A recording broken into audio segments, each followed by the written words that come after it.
कोकण स्थानिक स्वराज्य मतदारसंघ ची निवडणूक जाहीर झाल्यानंतर शिवसेना आणि राष्ट्रवादी काँग्रेसमधला अंतर्गत मतभेद मोठ्या प्रमाणात बाहेर आले। विशेषतः शिवसेनेने आग्रही भूमिका घेत रायगड मधलं जे विरोधातलं वातावरण होते रत्नागिरीपर्यंत येऊन पोहोचलं होतं। त्याचं कारण असं होतं की तटकरेंच्या मुळे त्यांच्या मुलाला विरोध झाला होता आणि त्या विरोधातूनच शिवसेनेचे आमदार महेंद्र दळवी यांची सुकन्या जुईली दळवी यांनी अपक्ष उमेदवार दाखल केल्यानंतर तो वाद विकोपाला गेला, आरोप प्रत्यारोप सुरू झाले आणि त्याच्यानंतर निवडणुकीमध्ये नेमकं काय होणार अशी चर्चा होती। दरम्यानच्या काळात महाविकास आघाडीकडनं माजी आमदार बाळ माने यांनी उमेदवार दाखल केला आणि जवळजवळ 7 ते 8 उमेदवार अर्ज दाखल झाले, काही अपक्ष होते।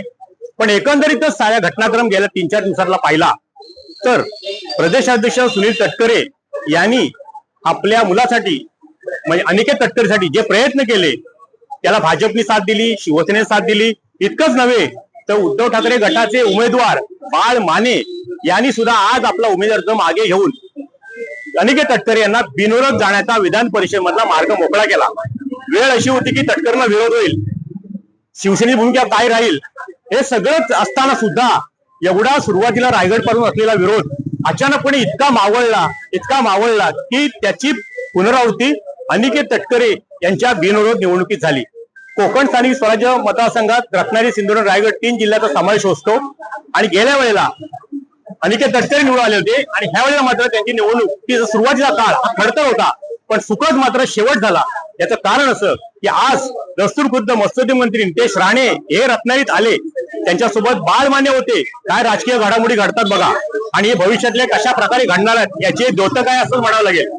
परत नितेश राणेंनी उमेदवारी अर्ज दाखल करण्याच्या दिवशी सांगितलं होतं की बाळ माने उमेदवारी अर्ज मागे घ्या, खेळीमेळीचं राजकारण करूया, त्यामुळे तुम्ही उन्हातान्हात त्रास घेऊ नका, तुम्ही स्वतःची काळजी घ्या असं आव्हान केलं होतं। त्या आव्हानाला प्रतिसाद देत बाळ मानेंनी नितेश राणेंचा शब्द मानत आज त्यांनी पक्षाचे महाविकास आघाडीचे उमेदवार असूनही त्यांनी मागे घेतलं।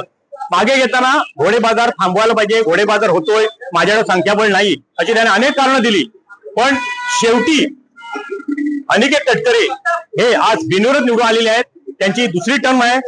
या कोकणच्या स्थानिक स्वराज्य संस्थेचा इतिहास विचार केला तर यापूर्वी विजय सावंत एकदा बिनविरोध निवडून आले होते आणि दुसऱ्यांदा ते तटकरे आमदार आहेत की ते ह्या वेळेला बिनविरोध झाले। एकंदरीतच काय की सुनील तटकरे प्रदेशाध्यक्ष यांच्या गेल्या 40-35 वर्षाच्या 40 वर्षाच्या राजकीय कारकिर्दीचा त्यांचा असलेला अभ्यास आणि प्रत्येक कार्यकर्त्याची असलेली नस ही ओळखण्यात ते माहीर असल्या कारणानेच या साऱ्या राजकीय घडामोडी पाहतात सुनील तटकरे प्रदेशाध्यक्ष यांचा 40 वर्षाचा राजकीय अभ्यास, त्यांची कार्यकर्त्यांची त्यांनी ओळखली नस पक्षाशी असलेले त्यांचे अतिशय सगळ्या पक्षाशी असलेले जिव्हाळ्याचे संबंध हे कुठेतरी आता त्यांना उपयोगी पडलेत आता असंच म्हणावं लागेल।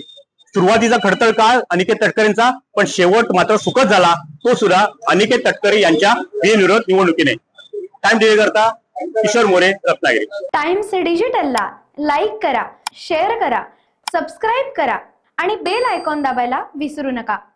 Times digital.